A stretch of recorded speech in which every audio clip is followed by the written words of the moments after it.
it's Nicole from the Bronx Children's Museum, and I have Eleanor here today. And today we are going to read a book about bridges. Eleanor, have you ever been on a bridge before? I have been on the High Bridge. Oh yeah, and where is the High Bridge? High Bridge is in Bronx, New York.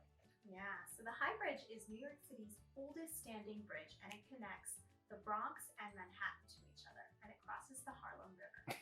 So today we're going to read the museum's book, The Lowdown on the High Bridge, the story of how New York City got its water. And this book was published by the Bronx Children's Museum and written by Sonia Manzano, who you may remember used to play Maria on Sesame Street. The Lowdown on the High Bridge, the story of how New York City got its water, by Sonia Manzano and illustrated by Noelle S. Gibbons.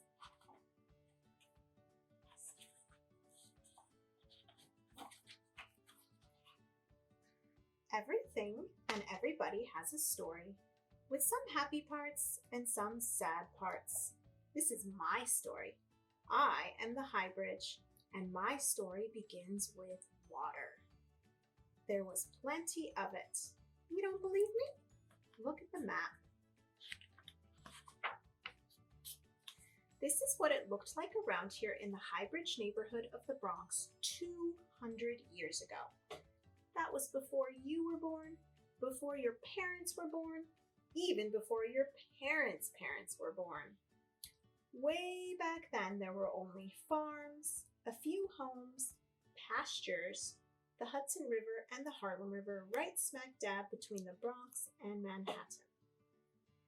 The problem was that the good, clean drinking water was way up there in the Croton River, and the people needed it way down where they lived. What were they going to do? What would you do? Let's bring that good drinking water down from the Croton River, somebody said. How are we going to do that? Asked somebody else. In buckets? No, don't be silly. We can bring the water down through large pipes called aqueducts. Yay, said the people. But then somebody else said, wait a minute. How are we going to get pipes across the Harlem River? And all the people groaned sadly and thought some more. Then somebody shouted, I know, we'll build a bridge for the pipes. And everybody said, yay! That's where I come in. The Irish immigrants, in case you didn't know, immigrants are people who came from foreign lands, who lived around here, built me stone by stone. They built beautiful arches and strong columns, like legs, to hold them up.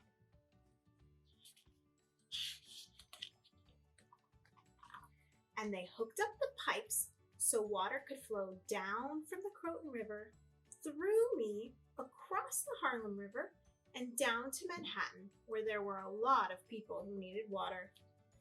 Go ahead and follow the water's path with your finger.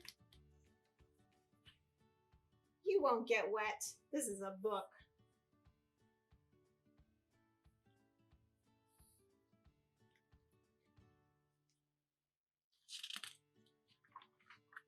Pretty fancy, right? There were fireworks and parades to celebrate the new High Bridge. Me. Do you wonder why I'm called the High Bridge? It's because they built me high above the river so that the boats could pass under me and sail up and down the river. I was so grand that the builders added a walking path made out of bricks that was 1,200 feet long. Cars would never drive over me. I was a pedestrian bridge for people who walked, and I was so important that the neighborhood named itself after me, High Bridge. Can you believe it? Everybody was excited and happy. Irish ladies in their fancy clothes who lived in Manhattan could walk their kids over to the grandparents' homes in the Bronx for porridge. Children who lived in the High Bridge in the Bronx could watch for their fathers crossing over me when they came home from work in Manhattan. and everybody could walk to the big park in Manhattan and play games on the green fields.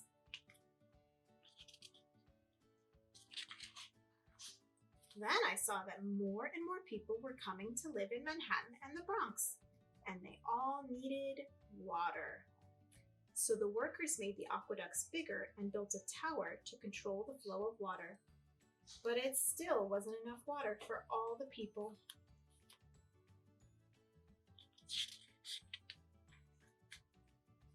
Things started to get even worse for me when somebody said my lovely arches were getting in the way of the boats. I guess the boats were getting bigger and taller.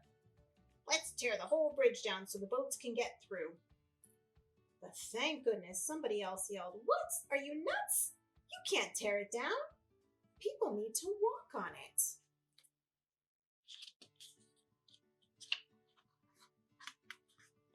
So they took out 5 of my 15 stone arches and replaced them with one long steel arch. I was so glad they didn't tear me down. The Jewish people who had moved into the neighborhood from all over Europe could cross back and forth to have matzo ball soup with their families on the Sabbath, the day they rested. And German families crossed over me to have sausages and sauerkraut while visiting their families. I had lost a few arches, but I was still pretty happy. I was still standing, and people were still walking all over me. In fact, I'm the oldest standing bridge in New York City. I'm over 165 years old.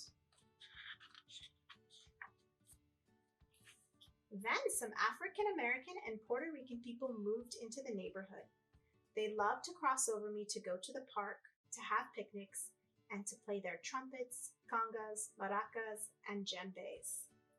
It was easy for them to go back and forth across me to visit aunts, uncles, and cousins. But all these people needed even more water.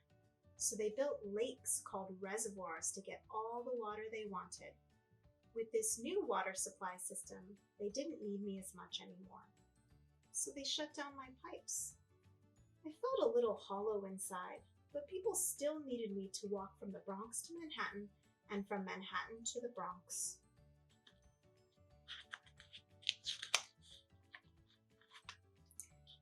As the seasons passed, parts of me broke down. I began to feel tired, just like people do. I felt old and sad.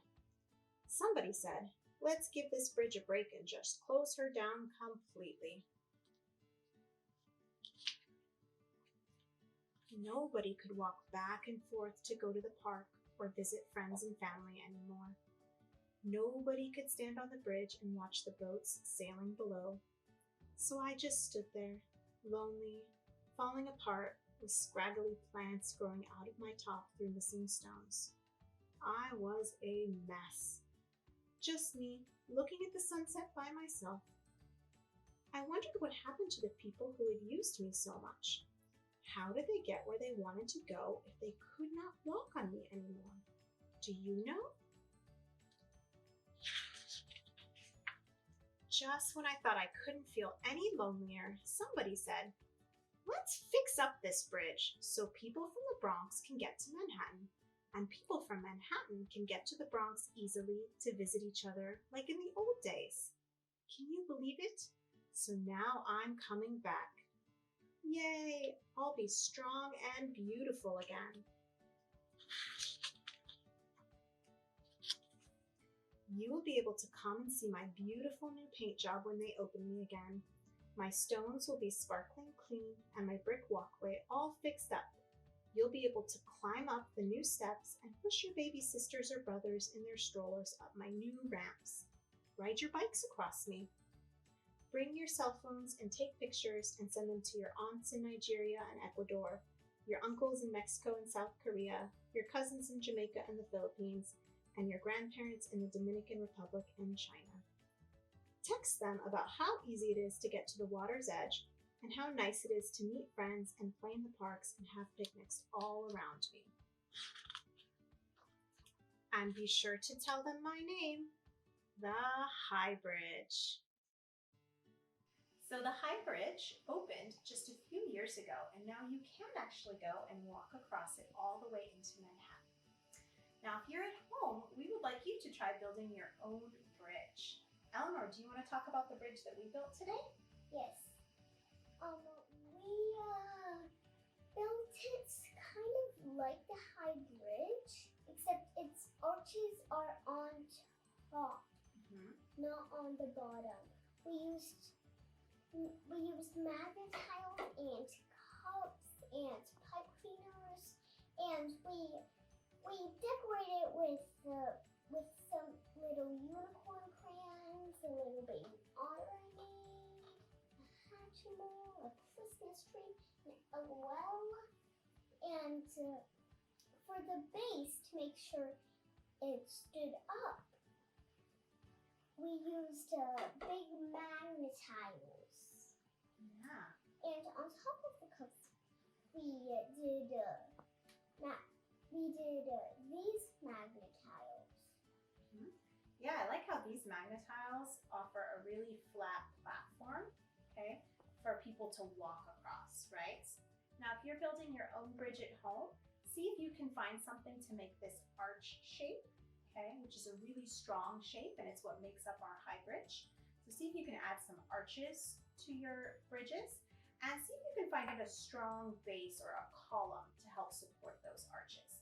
And if you can get really creative, you might even be able to find something that you can use as an aqueduct. So in this book, the High Bridge was built in order for water to travel from upstate New York across the Harlem River and into Manhattan, where people needed water. So an aqueduct is basically just a really large tube that the water flows through. So see if you can find those materials around your house and build a bridge. And when you build your bridge, make sure that you take a picture of it and send it to us so we can see. And if you want to get your own copy of the Lowdown on the High Bridge, you can visit our website. Thank you guys so much for joining us today. We'll see you later.